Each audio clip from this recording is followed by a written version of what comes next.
Sandon BC, the biggest silver rush of the 19th century. 29 hotels, 28 saloons, 2 breweries, 2 railroads, 8,000 people, 40 brothels, and 6 churches. The little ghost town of Sandon is located about an hour and a half north of Nelson. It's tucked into a small valley in the Slocan Mountains. It's easy to drive in here, and getting here is half the fun. You can stop off and spend a night at the hot springs on the way through, and on the way back, you can head down the other valley through New Denver.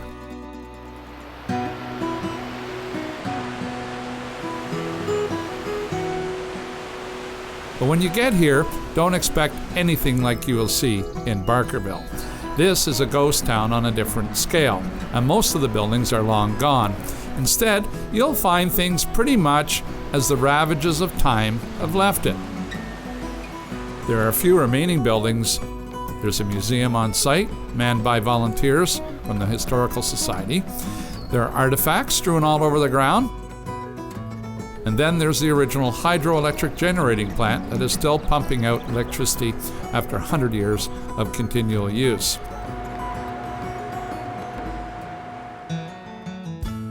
The history of Sandon is amazing. Its treasure was not gold, but it was silver. It began as a loose amalgamation of settlers and businesses following the discovery of silver-lead ore in 1891. Literally thousands of settlers and miners showed up here and threw down buildings wherever they pleased, and no thought was given to simple city planning. This would go on for many years, and it wasn't until 1896 that something as simple as a fire station was established. In 1897, the silversmith powerhouse was constructed, and that has been continually operating ever since. At the heart of Sandon's development was the mining of silver-lead ore in the nearby Slocan Mountains. And what a mining operation it was. At its peak, over 300 mines existed in the area surrounding Sandon. It's estimated that these mines produced, in today's value, over $35 billion since 1892. Now, getting at the ore was not easy, and miners would have to hand drill holes in solid rock for charges to be placed inside. The charges would be blown, the rock would be blasted away, and sometimes the miners with it. This was hard, dirty work, and as a result, the miners would often turn to the saloons and brothels of Sandon as an escape. It made Sandon a true city of sin.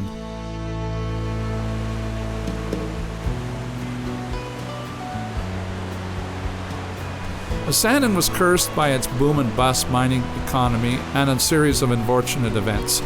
In 1900, a massive fire destroyed half the downtown core. Then in 1910, a forest fire destroyed one of the 2 rail lines into town. And by 1913, worldwide recession crippled the town's mining economy. The curse would continue into modern times. A change in provincial government put a stop in a planned reconstruction project, with a new building boarded up in mid-construction. But there's still lots to see here in Sandon, including many rare examples of turn-of-the-century industrial history. Among the mining artifacts strewn about the town is a 1908 coal-burning locomotive. The City Hall building, built after the fire of 1900, still stands today and is home to a souvenir shop known as the Prospector's Pick. Now, Sandon is also home to a fleet of electric buses that once piled the streets of Canada's cities. Now, this is a little incongruous to the area, but you can stop by and see how Sandon resident Hal Wright is coming along with the reconstruction. Now, regardless of your interest, this is all here to see, and most of it is free in the small town of Sandon, British Columbia.